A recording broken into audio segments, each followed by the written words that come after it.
Oregon improves to 4-0, wins its 9th straight game against Oregon State. This one was much easier than they've been in the past. The Ducks just played their best game of the year.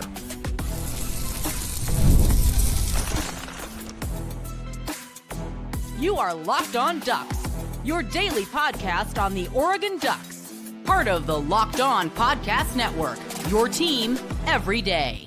Yes, it is that time for another live reaction edition of Locked On Ducks. I'm your host, Spencer McLaughlin. Thank you all so much for making this your first listen or your first view post-Oregon victory. Love to be able to say that. Oregon's 4-0 certainly beats the alternative. It's part of the Locked On Podcast Network, your team every day, your number one source to stay up to date with the Ducks. Plenty of football chatter coming on tomorrow's show. This is, of course, a basketball reaction, and it's part of the number one sports podcast network. So all the thoughts coming after Oregon takes care of Oregon State. This episode brought to you by our friends at FanDuel. Right now, new customers can bet just $5, and if your bet wins, you'll get $300 in bonus bets to use across the app. Download the FanDuel app today. Really nice win from the Ducks. Started strong, had a couple of lulls, but I was never actually worried about the outcome. There were a couple moments maybe where I thought, this is I never had that pit in my chest or stomach of, this is not. Hawaii had that moment. Rice, couple of moments. Even South Dakota State, couple times. Oregon was in control of this game. And I don't know if it was because they were playing a rival. I don't know if it was because it's another game where Jackson Shelstad was back or what have you. But whatever it was, Oregon got off to a great start in this game, which was really awesome to see. They started 11-0 to begin the night, and then as it went on, Oregon State hit some early threes, and that kept them in it.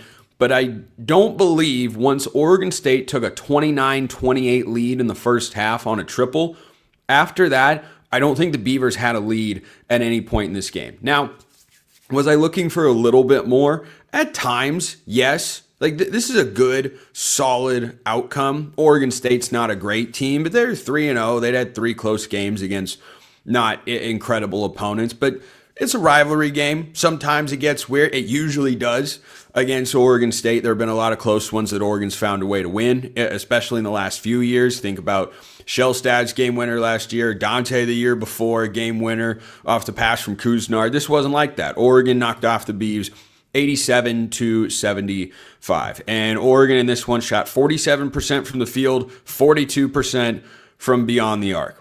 Yeah, those are awesome numbers. Here's the thing. If Oregon were just a semi-respectable free throw shooting team, or at least had a good day, they could have put up over 90 in this one because Oregon was 27 of 39 at the line. They were in the bonus seemingly once this game began. At about the 16-minute mark of the first half, Oregon was in the bonus. That's why they attempted 39 free throws. And I'll talk more about the Auburn game there, but I got to go to KJ Evans. Definitely.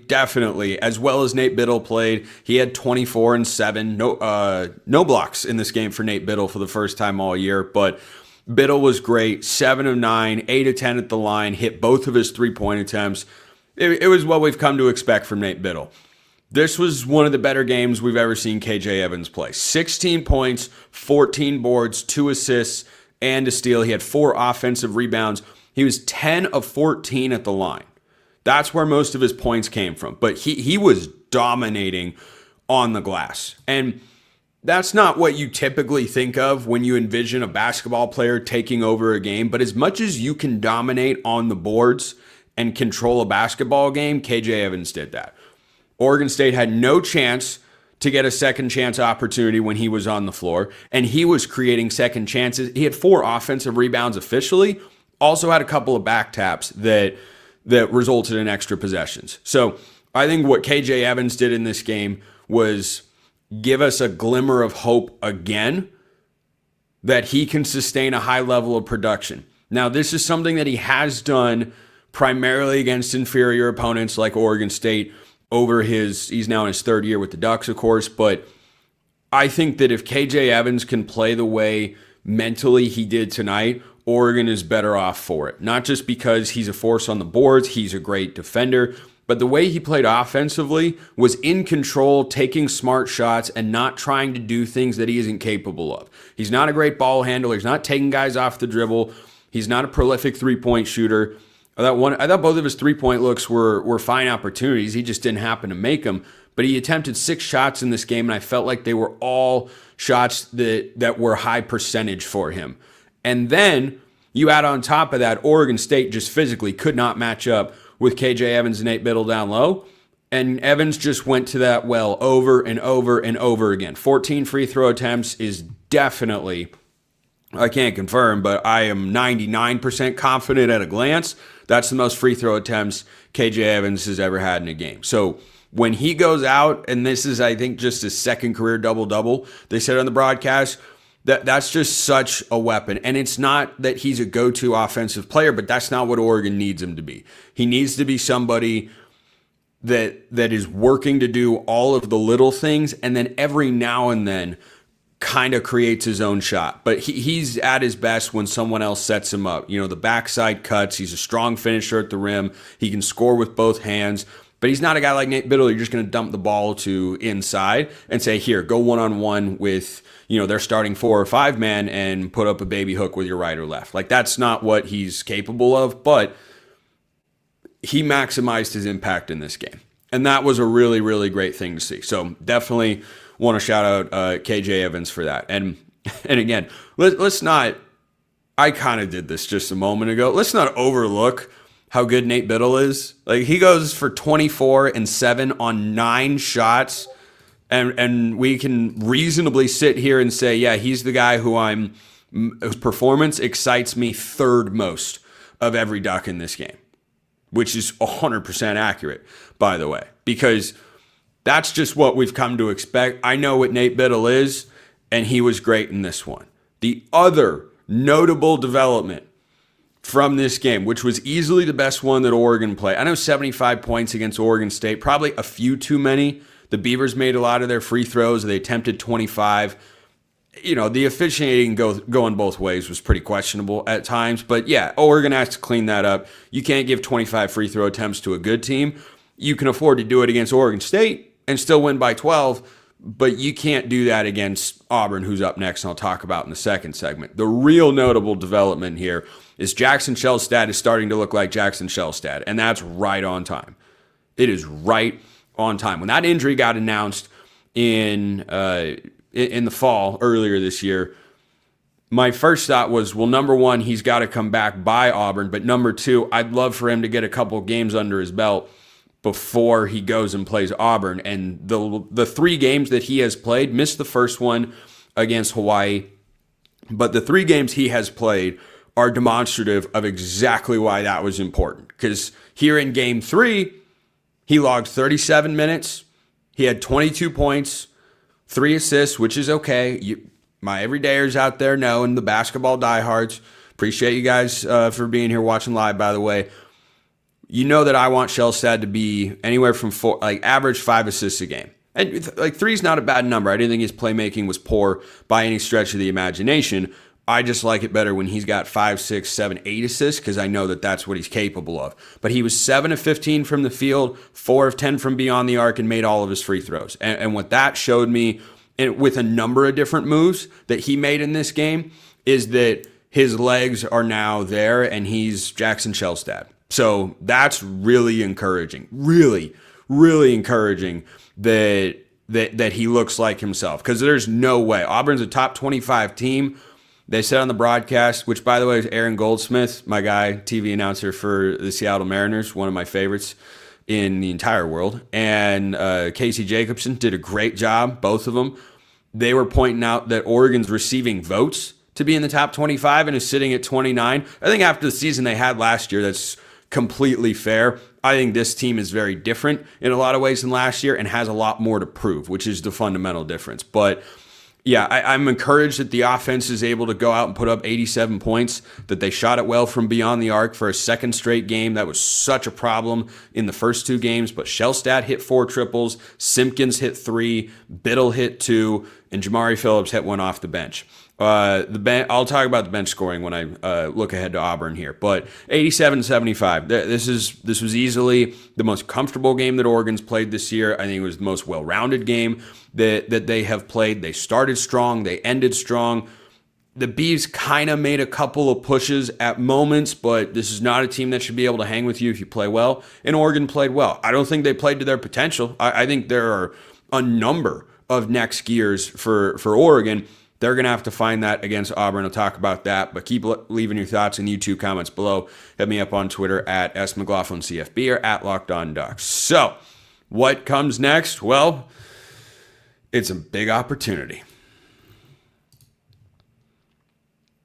And I'm going to see that opportunity against Auburn in person because I got a ticket to go to the game with our friends at Game Time, which is the ticketing service that you want to use because it's the app that gives the advantage back to fans. It's the easiest way to score last-minute tickets at the best prices with no surprise fees. What you see is what you pay. So I looked at the seats that I wound up getting for my brother and I on Game Time and for game day on Monday against Auburn.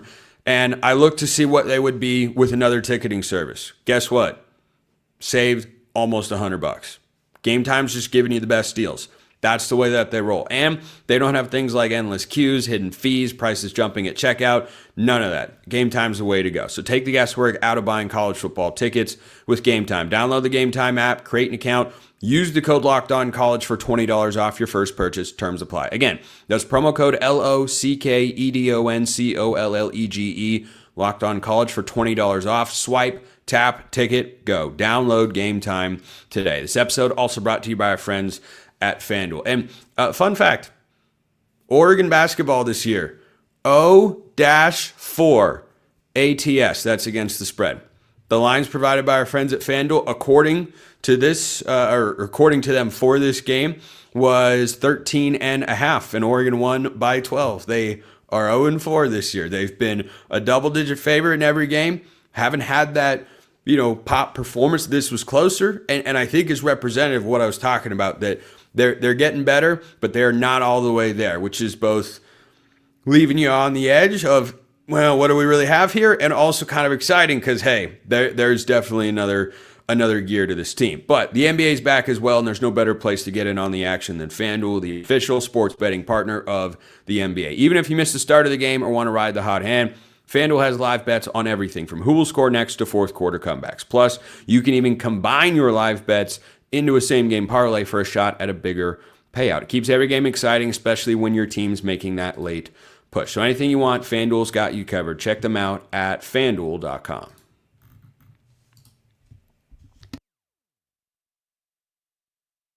Live second segment sip. Can't do that on a second take, not when we are live here on YouTube after the game. So I think that if Oregon plays the way they did tonight against Auburn, they will lose, but they will look all right. Auburn's a top 25 team. Head coaching change in the offseason. Bruce Pearl retired. His son Steven takes over. They played formerly number one Houston, as in team that was in the Final Four last year, and a program that is one of the best in college basketball. Kelvin Sampson, heck of a basketball coach. Auburn lost to them by 1 point. One single solitary point. It was a heck of a basketball game, or at least that's the way it seemed. Unfortunately, I didn't get the chance to watch it live, but went back and watched the extended highlights. Quite the game. Anyway, so can Oregon go and beat Auburn? Yes, absolutely. There's no reason that they can't. It's just that they have to play a better brand of basketball. And I want to start with the bench points because Oregon starters had a great game offensively. Des Lindsey got the start for Devon Pryor, who's been starting but was coming back from an injury in this one. And Lindsey had 1 point on 2 shots in just 12 minutes, and Pryor wound up playing 21 minutes. And a lot of basketball coaches will tell you it's not about who starts, it's about who finishes the game. And the final 5 on the floor to close things out were Shelstad, Simpkins, Bittle, Evans, and Pryor. And that's Oregon's best 5. But Oregon's lack, by the way, I just noticed a glitch in the box score. It says Sean Stewart had 23 steals in this one. Woo! Boy, that's some defensive activity, man.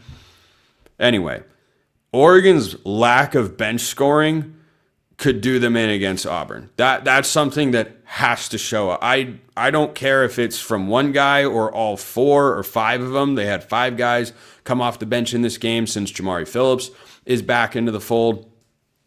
Also says Jamari Phillips had 26 points. Boy, ESPN box score just bugging right now. But if I do a little quick math in my head, the bench had 15 points. And players outside of the top 4, Shelstad, Simpkins, Bittle, and Evans, had 16 points. That's 6 players combining to score 16 of Oregon's 87 points. That, I think, is going to have to change.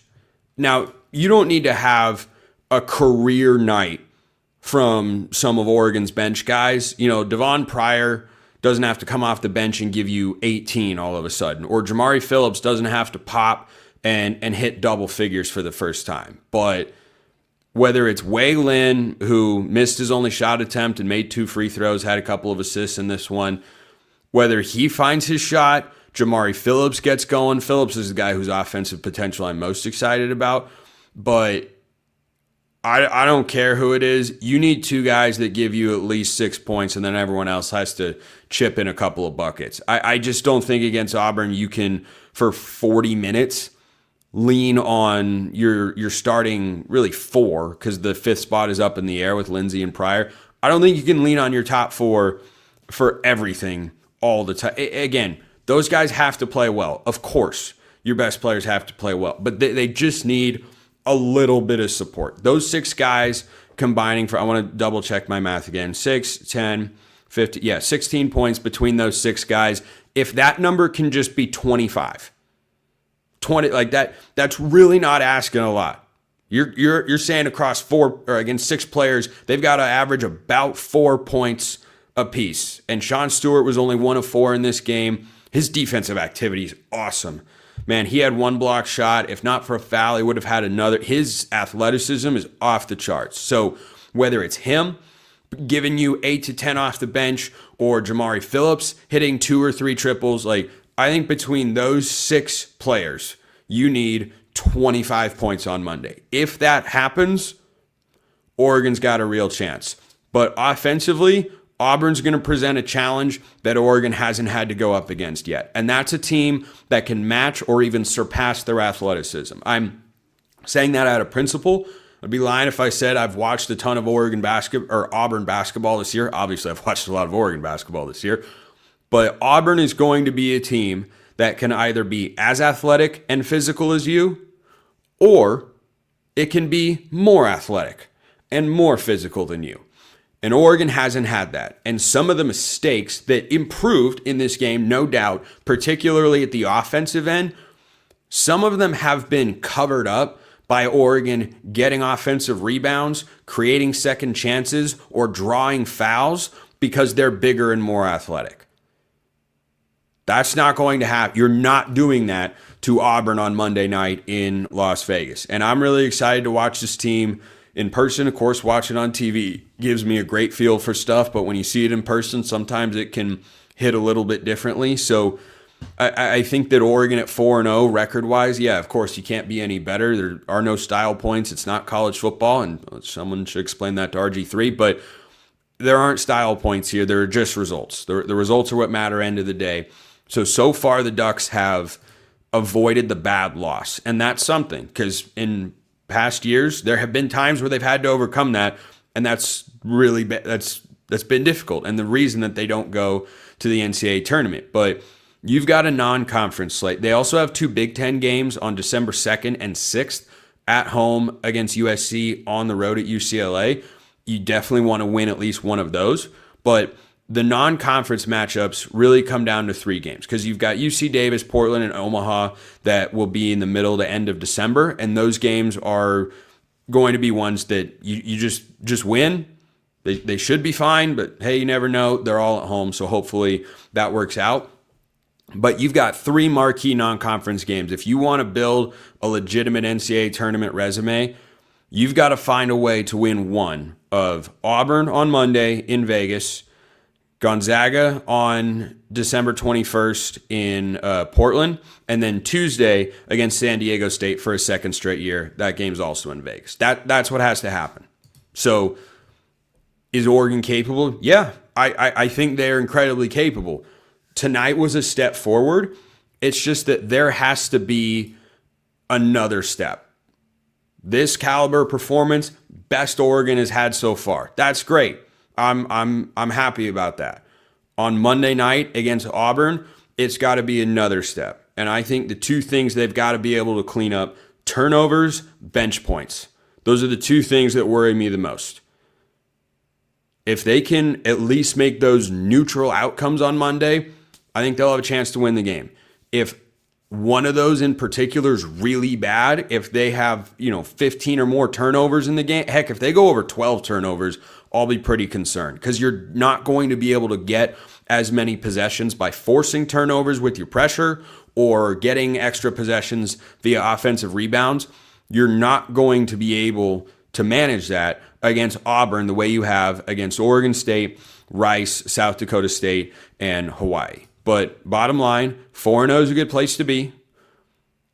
This game was a step forward, but now the real work begins in earnest. And you've got Auburn and San Diego State next week, followed by USC and UCLA. So whatever you think about this Oregon basketball team, good, bad, and different, we're about to get 4 consecutive opportunities of benchmarks, basically. There's no more layup, victory game that you can just win because you've got more talent. No. In the next 4 is Auburn, San Diego State, USC, UCLA. I'd be fine with 2-2. 3-1, I'll be ecstatic. 4-0, we're back on the hype train. 1-3, season's not over, but it's really not feeling great. 0-4, oh goodness, what in the world is happening? That's where I sit right now. So that's how we'll wrap today's live show. But appreciate you guys tuning in. Appreciate you listening. Talk to you tomorrow on the regular show. I will see you next time. Until then, hope you have a wonderful rest of your day, and go Ducks.